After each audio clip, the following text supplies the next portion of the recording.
mengembang ke berbagai arah. Refleksi pagi 2383. Apa anugerah yang diberikan Allah setelah Allah menghukum umatnya? Mari lihat Obadya 1 ayat 19. Maka orang-orang tanah Negeb akan memiliki pegunungan Esau, dan orang-orang daerah bukit akan memiliki tanah orang Filistin. Mereka akan memiliki daerah Efraim dan daerah Samaria, dan suku Benyamin akan memiliki daerah Gilead. Saudara-saudara, setelah Allah menghukum umatnya, Allah memberikan kelepasan kepada umatnya dan mengembalikan tanah mereka. Tidak hanya itu, Allah juga memberikan anugerah untuk umatnya dapat menguasai tanah sekitar mereka, yaitu tanah orang Edom, tanah orang Filistin, dan tanah orang Gilead. Allah Israel memang Allah yang berlimpah kasih karunia. Saudara-saudara, dalam mimpinya di Betel, di mana Yakub melihat tangga yang ujungnya sampai ke langit, Allah berfirman kepadanya di Kejadian 28 ayat 14, "Keturunanmu akan menjadi seperti debu tanah banyaknya, dan engkau akan mengembang ke sebelah timur, barat, utara, dan selatan.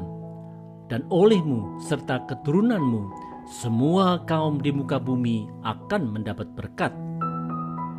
Keturunan Yakub di masa dulu telah diberi anugerah untuk mengembangkan ke berbagai arah. Sebagai keturunan Yakub di masa kini, kita pun telah diberi kelepasan dari dosa dan diberi anugerah untuk mengembang ke segala penjuru dunia untuk menjadikan segala bangsa murid Kristus sesuai amanat agung di Matius 28 ayat 19. Marilah kita taati.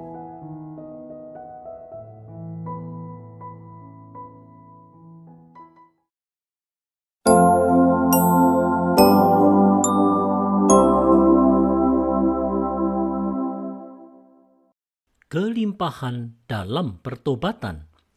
Refleksi pagi 2384. Janji kelepasan dan pemulihan dari penghukuman ditegaskan kembali oleh Tuhan melalui Obadya 1 ayat 20. Orang-orang Israel yang diangkut ke dalam pembuangan akan memiliki tanah orang Kanaan sampai ke Zarfat, dan orang-orang Yerusalem yang diangkut ke dalam pembuangan yang ada di Sefarat akan memiliki kota-kota di tanah Negeb.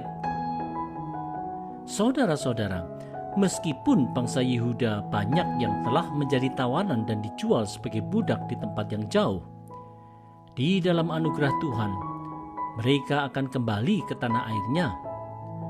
Mereka akan menguasai kembali tanah Kanaan, mulai dari tanah Negeb di selatan sampai di Sarfat yang terletak di antara kota Sidon dan Tirus di utara. Saudara-saudara, janji pemulihan dari Allah itu menunjukkan bahwa Allah tetap memelihara umatnya. Penghukuman yang diberikan Allah itu adalah untuk membawa umatnya ke dalam pertobatan. Panggilan pertobatan itu tidak hanya terjadi di zaman dulu, tetapi juga berkumandang terus sampai di masa kini.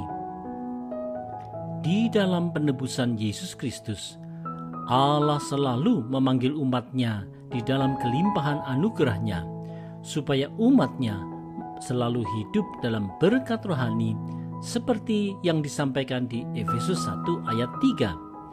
Terpujilah Allah dan Bapa Tuhan kita Yesus Kristus, yang dalam Kristus telah mengaruniakan kepada kita segala berkat rohani di dalam sorga. Karena itu, marilah kita hidup dalam pertobatan setiap hari.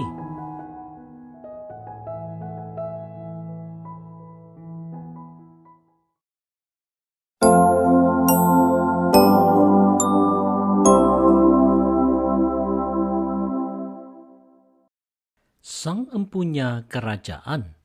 Refleksi pagi 2385. Penegasan apa yang diberikan oleh Nabi Obadya sebagai penutup kitabnya?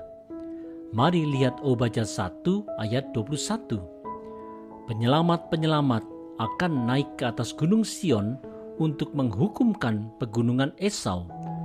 Maka Tuhanlah yang akan empunya kerajaan itu. Saudara-saudara, setelah penghukuman yang Tuhan berikan, bangsa Yehuda akan diselamatkan dan akan kembali menguasai Yerusalem dan tanah Yehuda, bahkan tanah Edom.